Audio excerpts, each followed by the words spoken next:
नमस्कार दोस्तों, अभी दो बड़े बड़े अपडेट निकल कर सामने आया है। पहला अपडेट दोस्तों हमारी एमका फाइटर जेट को लेकर आ रहा है, जो हमारा 5.5 जनरेशन का लड़ाकू विमान होने वाला है।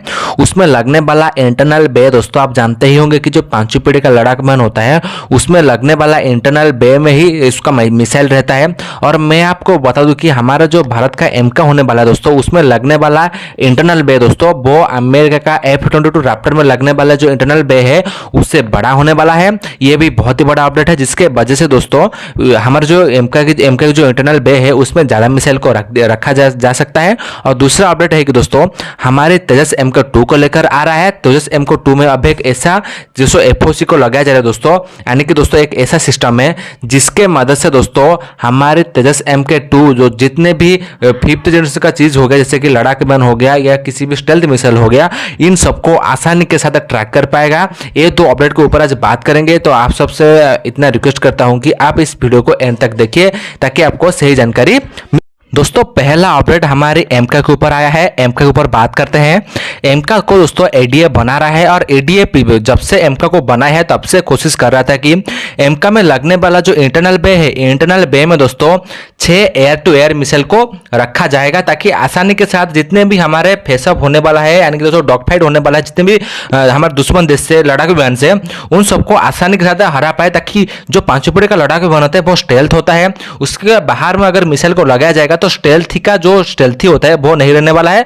कोई भी जो फाइटर होगा वो आसानी से डिटेक्ट कर पाएगा। और इसीलिए दोस्तों 5वीं पीढ़ी का लड़ाकू विमान में इंटरनल बे होता है, और इंटरनल बे में ही सारा का सारा मिसाइल को रखा जाता है। और हमारे एडीए कोशिश कर रहा था कि इंटरनल बे को ज्यादा बड़ा बनाए ताकि उसमें बहुत ही ज्यादा मिसाइल को रखा जा सकता है। और इसी प्रकार के काम को करने के लिए दोस्तों अभी एडीए कोशिश कर रहा था 2018 से ही, और इसमें दोस्तों एडीए अभी सक्सेसफुल हो चुका है। और एडीए भी ऑफिशियली बताई है कि हमारे जो एमका में लगने वाला जो इंटरनल बे है वो अमेरिका का F-22 रैप्टर में जो इंटरनल बे लगा है उससे भी बड़ा होने वाला है। और उसमें ज्यादा से ज्यादा दोस्तों 6 एयर टू एयर मिसाइल को रखा जाएगा। और उसमें जो हमारे जो एंटी रेडिएशन मिसाइल है रुद्रम 1 जो न्यू जनरेशन का, वो दोस्तों 4 की तरह में रहने वाला है। और कुछ ऐसा जितने भी मिसाइल हो गए उन सबको रखा जाएगा। और सबसे बड़ा बात यही है कि दोस्तों हमारा जो एमका के जो इंटरनल बे है दोस्तों वो अमेरिका का F-22 रैप्टर से भी जो इंटरनल बे है उससे भी बड़ा होने वाला है, जो बहुत ही अच्छा है। और इसका मदद से दोस्तों क्या होगा कि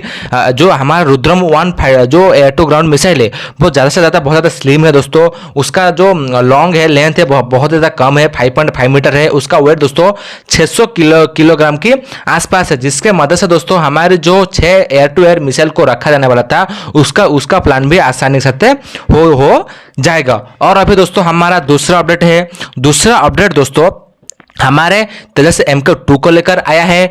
तेजस MK2 में दोस्तों हमारी जो डीआरडीओ है वो कोशिश कर रहा था एक ऐसा चीज को लगाया जाए जो एक 5वीं पीढ़ी का लड़ाकू विमान हो गया या किसी भी स्टेल्थ टारगेट हो गया, इन सबको आसानी के साथ डिटेक्ट करने के लिए। आप जानते ही होंगे कि भारत की जो डीआरडीओ हुए इसी प्रकार के टेक्नोलॉजी के ऊपर 2018 से ही मतलब दोस्तों टेस्ट करना शुरू कर दिया था, मतलब दोस्तों उसका काम करना शुरू कर दिया था। और अभी दोस्तों हमारे डीआरडीओ का कहना यही है कि जो डीआरडीओ कोशिश कर रहा था जो एक 5वीं पीढ़ी का जितने भी चीजें हैं उन सबको ट्रैक करने के लिए, उस सिस्टम का नाम था दोस्तों फ्रंट सेक्टर ऑप्ट्रोनिक्स। इसके माध्यम से दोस्तों डीआरडीओ की कहना यही है कि अभी उसको डीआरडीओ ने बना लिया है और उसका शेप अभी आ चुका है। और डीआरडीओ ने बताई है कि उसको बहुत जल्दी टेस्टिंग किया जाएगा हमारे तेजस MK2 लड़ाकू विमान में लगाकर, या किसी भी लड़ाकू विमान को लगाकर उसमें अभी टेस्ट किया जाने वाला है।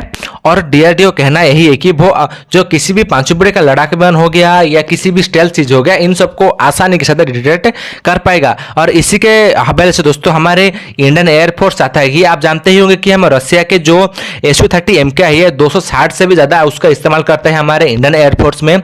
हमारा इंडियन एयरफोर्स यही चाहता है कि इसी प्रकार का सिस्टम हमारे रशिया की जो Su-30 MK है उसमें लगाया जाएगा, क्योंकि ये रशिया की जो Su-30 MK में लगा हुआ है ALS-30 IR सिस्टम उससे भी बहुत ही अच्छा है। और डीआरडीओ का कहना यही है कि जो रशिया का सबसे अच्छा लड़ाकू विमान है जिसका नाम है Su-35 उसमें लगने वाला OLS-35 जो IRC सिस्टम है उससे भी ज्यादा ये अच्छा है। तो हमारे IMF चाहता है कि 100 के दर में उसी प्रकार का जो फ्रंट सेक्टर